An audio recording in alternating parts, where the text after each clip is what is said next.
Global updates किस तरफ इशारा कर रहे हैं, कहां रखनी है नजर, हमारे मार्केट्स के लिए कौन है सबसे महत्वपूर्ण, सारी डिटेल लेकर मेरे सहयोगी दीपांशु स्टूडियो में जुड़ चुके हैं। Deepanshu, good morning.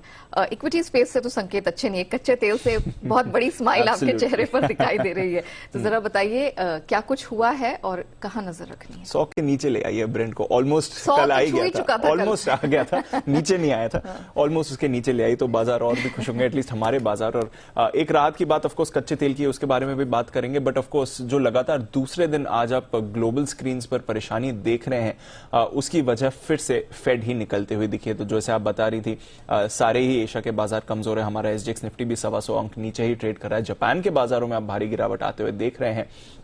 जो बड़ा ट्रिगर है वो फेड के मिनट से ही हुआ है, और उसके बारे में बताऊं उससे पहले एक बार देख लीजिए कल डाउ में क्या हुआ। लगातार दूसरे दिन बाजार फिसले हैं, अमेरिका के उतार चढ़ाव काफी था, डाउ की स्थिति उतनी खराब नहीं है अगर आप बाकी इंडिसेस, अमेरिकन इंडिसेस से देखें।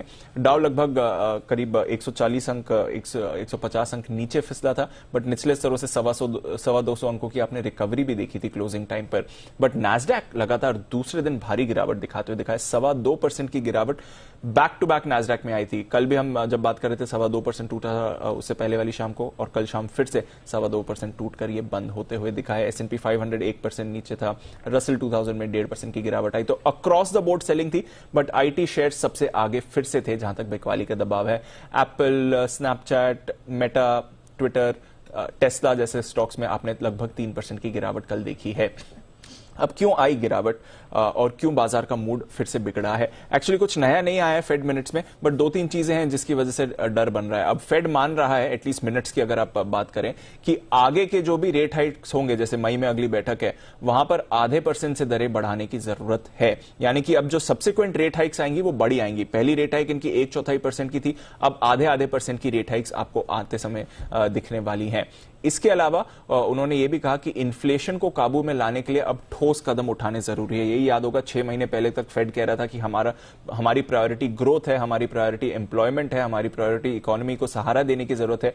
अब 6 महीने बाद कह रहा है कि इन्फ्लेशन पर ही हमारा अब फोकस बढ़ने वाला है। तो ठोस कदम उठाए जाएंगे क्योंकि इन्फ्लेशन काबू में लाना है। आगे भी उन्होंने अनुमान बढ़ाया कि इन्फ्लेशन यहां से और बढ़ने वाला है रशिया यूक्रेन की वजह से, तो उसको काबू में लाने के लिए कुछ कदम उठाने की जरूरत है। और इन्होंने जो बात करी है कि अपनी बैलेंस शीट से जो इतने सालों से फेड बॉन्ड्स खरीद रहा है, अब उसको बेचने का वक्त आ गया है। तो मई से लगभग $95 बिलियन की बॉन्ड्स की बिकवाली शुरू होगी फेड की तरफ से, यानी कि ये बाजार से लिक्विडिटी को बाहर खींच लेगा।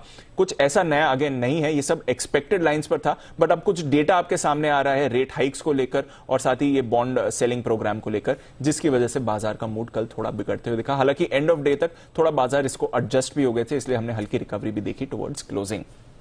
यूरोप में सुस्ती बनी हुई थी, कोई वहां पर ज्यादा बदलाव नहीं है। कच्चे तेल की बात करी जो हमारे बाजारों के लिए बड़ा रहा था, हालांकि आज सुबह फिर से थोड़े दाम बढ़े हैं, निचले स्तर से रिबाउंड है, बट कल शाम अच्छी गिरावट है, लगभग 5% कच्चा तेल फिसला है। जो IEA ने कहा है कि करीब करीब 12 करोड़ बैरल ये रिलीज करने वाले हैं बाजार में ताकि सप्लाई सिचुएशन को नॉर्मलाइज किया जाए, उसका एक बड़ा फायदा है। बाकी देशों ने भी कहा है, इंक्लूडिंग अमेरिका, अपने स्ट्रेटेजिक रिजर्व से वो रिलीज कर रहे हैं, तो वहां से भी थोड़ा सहारा आते हुए दिखाए, थोड़ी रिलीफ हमारे लिए आती हुई दिखी, और इसलिए कच्चा तेल कल टूटा है। सोने में आप एक्शन थोड़ा देख रहे हैं, वापस थोड़ा रिस्क ऑफ सेंटिमेंट आ रहा है। यूएस की बॉन्ड यील्ड 2.6% के आसपास है, तो वो एक एलिवेटेड लेवल पर है। डॉलर भी आप उस पर नजर रख रहे हैं, तो ओवरऑल दबाव का संकेत है। कुछ ऐसा नया नहीं आया फेड की तरफ से, बट अब डेटा जो सामने आ गया है कि किस तरह की रेट हाइक्स होंगी, किस तरह की बॉन्ड सेलिंग होगी, उस पर बाजार ने कल ज्यादा रिएक्ट किया है। बिल्कुल दीपांशु, शुक्रिया वो डिटेल्स रखने के लिए। और कच्चा तेल ही सिर्फ नहीं टूटा था, इनफैक्ट एग्री स्पेस में भी हमने देखा कि कॉटन, चीनी, सबको देखा जाए तो क्योंकि वो कहीं ना कहीं लिंक्ड है कच्चे तेल से, इसी वजह से हमने उन्हें नीचे आते हुए देखा, और फूड इन्फ्लेशन के लिहाज से वो महत्वपूर्ण है। शुक्रिया दीपांशु वो पूरी डिटेल्स रखने के लिए।